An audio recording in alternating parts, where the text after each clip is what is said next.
From hello movie की शुरुआत London से होती है, जहां रेड लाइट एरिया में मैकक्विन नाम का आदमी अपने दोस्त के साथ मिलकर मैरी नाम की प्रोस्टिट्यूट को परेशान कर रहा होता है। असल में वो मैरी से उसकी आधी कमाई मांगता है और धमकी देता है कि अगर वो और उसके दोस्त उसे हिस्सा नहीं देंगे तो वो सबको मार डालेगा। अगले दिन मैरी की पुरानी दोस्त एना उसके पास आती है। असल में एना को एल्बर्ट नाम के अमीर पेंटर से प्यार हो गया था, इसलिए उसने उससे शादी करके प्रोस्टिट्यूशन का काम छोड़ दिया था। खैर एना बताती है कि आज उसका हस्बैंड किसी काम से यहाँ आया है, इसलिए वो चाहती है कि मैरी एक दिन के लिए उसकी बच्ची एलिस की देखभाल करे। जिस पर मैरी बताती है कि अगर मैं मैकक्वीन को कमीशन नहीं दे पाई तो वो सभी को मार देगा और मैकक्वीन हमेशा मेरा पीछा करता है, इसलिए मैं एलिस को अपने पास नहीं रख सकती।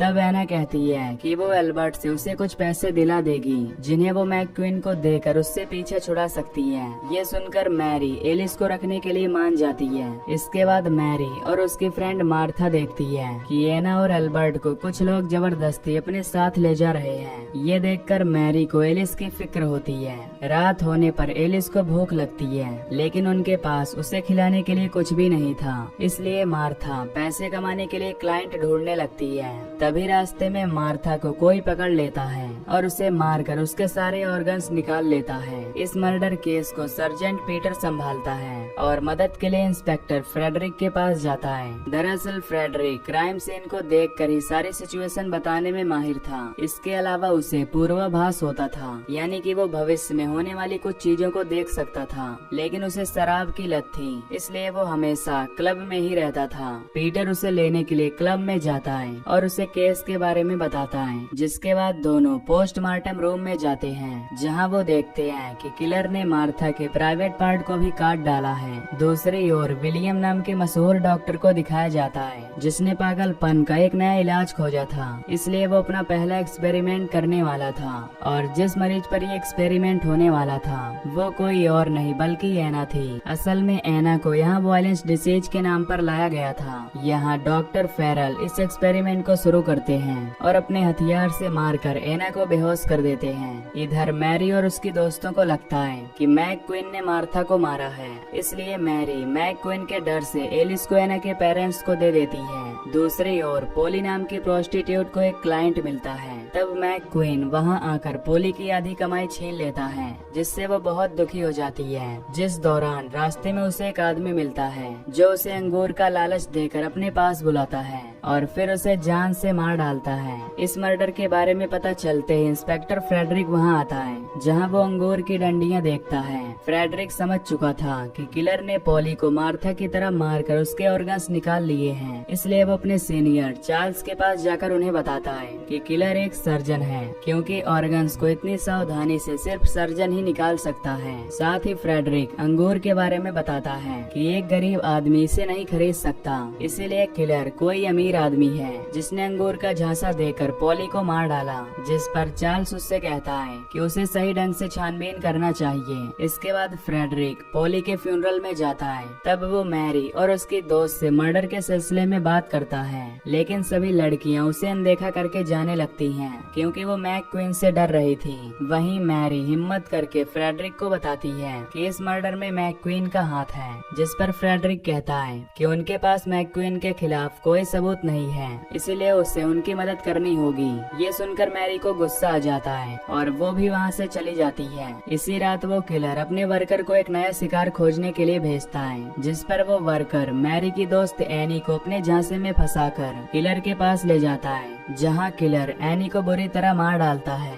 अगले दिन फ्रेडरिक एनी के मर्डर की इन्वेस्टिगेशन करने के लिए क्राइम सीन पर आता है। यहाँ फ्रेडरिक पीटर से कहता है कि मुझे एनी का पूर्वाभास दिखा था और वो किसी आदमी के साथ खड़ी हुई थी। साथ ही उसे लगता है कि किलर मर्डर्स करके किसी तरह का रिचुअल कर रहा है। इसके बाद फ्रेडरिक चार्ल्स के पास जाता है और उनसे केस के सिलसिले में सबसे अच्छे सर्जन से मिलने का कहता है, लेकिन चार्ल्स उसे मना करता है, क्योंकि अगर ये बात मीडिया में आ गई तो बहुत हंगामा हो जाएगा। पर फिर भी फ्रेडरिक लंदन हॉस्पिटल में जाता है, जहां एनी का हस्बैंड अल्बर्ट एक शो देखने आया हुआ था। शो के बाद फ्रेडरिक लंदन के सबसे यंग सर्जन से मिलता है और उससे इन्वेस्टिगेशन में मदद मांगता है, जिस पर सर्जन फ्रेडरिक को इग्नोर कर देता है। पर तभी डॉक्टर विलियम वहां आते हैं और फ्रेडरिक को एक रूम में ले जाते हैं। यहाँ फ्रेडरिक उस किलर के हथियार की ड्राइंग बनाकर विलियम से उस हथियार के बारे में पूछता है, जिसे देखकर विलियम कहता है कि इस हथियार का यूज आमतौर पर कई सर्जन किया करते हैं, इसलिए उसे लगता है कि वो कोई यंग सर्जन है जो रात के अंधेरे में लड़कियों को मार रहा है।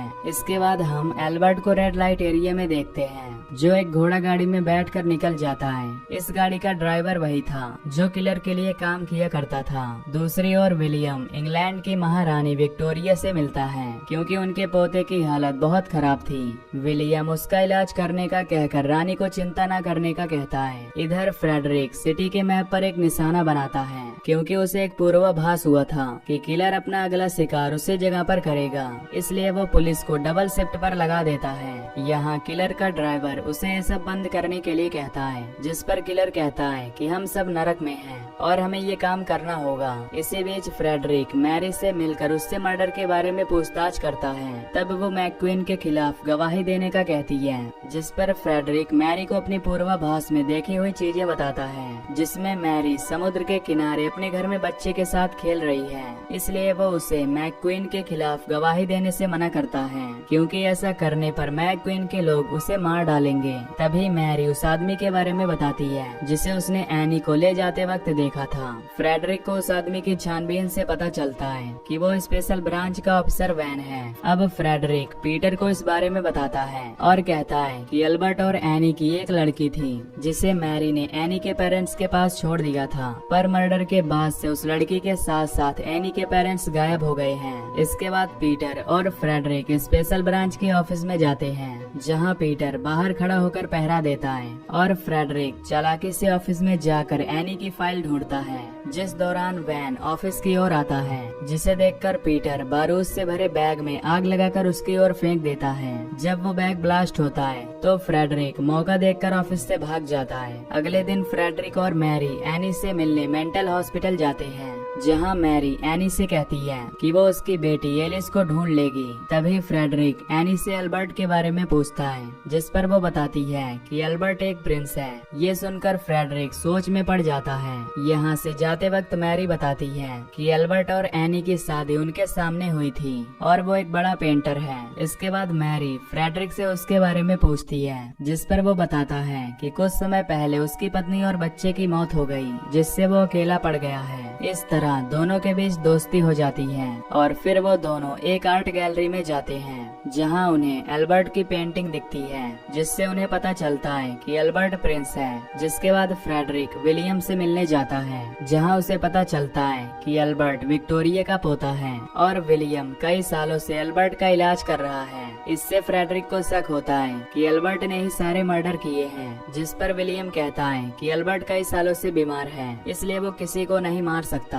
अगले दिन वो किलर फ्रेडरिक के लिए एक लेटर और एक गिफ्ट भेजता है, जिसमें उसने एनी की आधी किडनी रखी थी और लेटर में लिखा था कि उसने एनी की आधी किडनी खा ली है। साथ ही किलर ने अपना पता लिखा था कि वो नरक से है। इसके बाद फ्रेडरिक मैरी से मिलने जाता है और उसे कुछ पैसे देकर अपने दोस्तों को यहाँ से दूर जाने की सलाह देता है। इसलिए मैरी अपनी दोस्तों के साथ एक रूम लेकर छुप जाती है, जिस दौरान लिज और अदा नाम की लड़की का किसी बात पर झगड़ा हो जाता है, जिससे लिज वहाँ से चली जाती है। यहाँ फ्रेडरिक को पता चलता है कि वैन ऑफिसर बनने से पहले सर्जन था। वो पीटर को इस बारे में बताते हुए कहता है कि एनी और अल्बर्ट की बेटी अब इंग्लैंड की वारिस है और अगर एना की लड़की इंग्लैंड की वारिस बनी तो पूरे इंग्लैंड में विरोध होने लगेगा।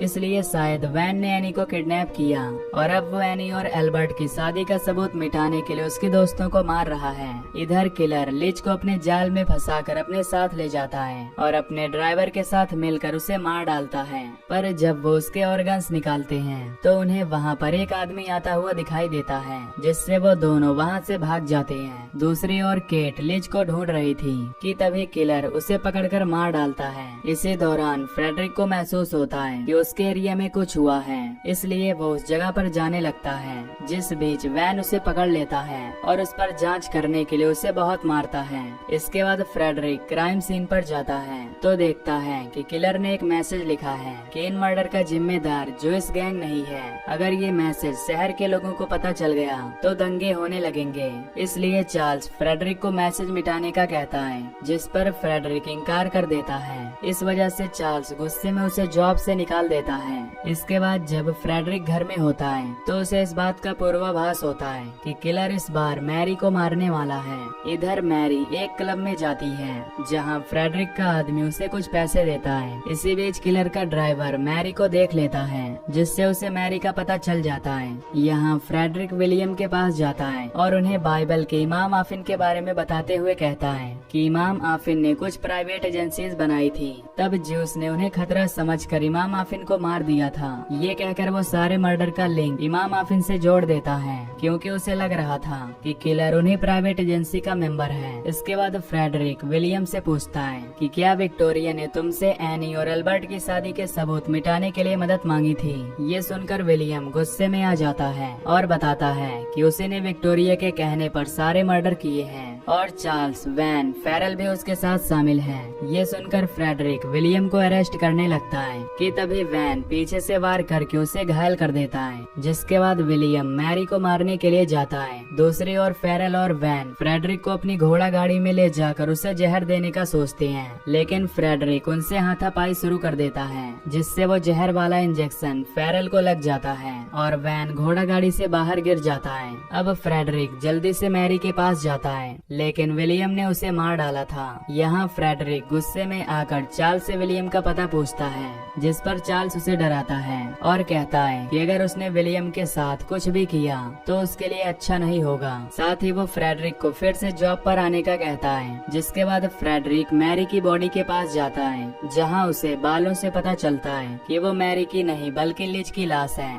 इसके बाद फ्रेडरिक अपने क्लब के दोस्त के पास जाता है, जहाँ मैरी ने उसके लिए एक लेटर छोड़ा था। इस लेटर में लिखा था कि वो अपने गांव जा रही है और उसे एलिस मिल गई है, जिसका वो अच्छे से ध्यान रखेगी। साथ ही वो उसे अपना पता देकर फ्रेडरिक को अपने पास आने का कहती है। दूसरी ओर हम रानी विक्टोरिया को देखते हैं, जो उस प्राइवेट एजेंसी के लॉर्ड हसम से कहती है कि विलियम ने उनके परिवार के लिए जो भी किया वो उसके लिए हमेशा आभारी रहेगी। इसके बाद पुलिस विलियम को मर्डर के जुर्म में पकड़ लेती है, लेकिन वो अपने अपराध के लिए माफी नहीं मांगता, जिससे अदालत उसे पागल करार देकर डॉक्टर फेरल के पास भेज देती है। तब फेरल उसका उसी तरीके से ट्रीटमेंट करता है जैसा उसने एनी का किया था और फिर उसे एक पागल खाने में कैद कर दिया जाता है। दूसरी ओर पीटर फ्रेडरिक को मैरी के पास जाने के लिए कहता है, जिस पर फ्रेडरिक मना करते हुए कहता है कि प्राइवेट एजेंसी को लगता है कि मैरी मर चुकी है और अगर वो उसके पास गया तो उन्हें मैरी के बारे में पता चल जाएगा।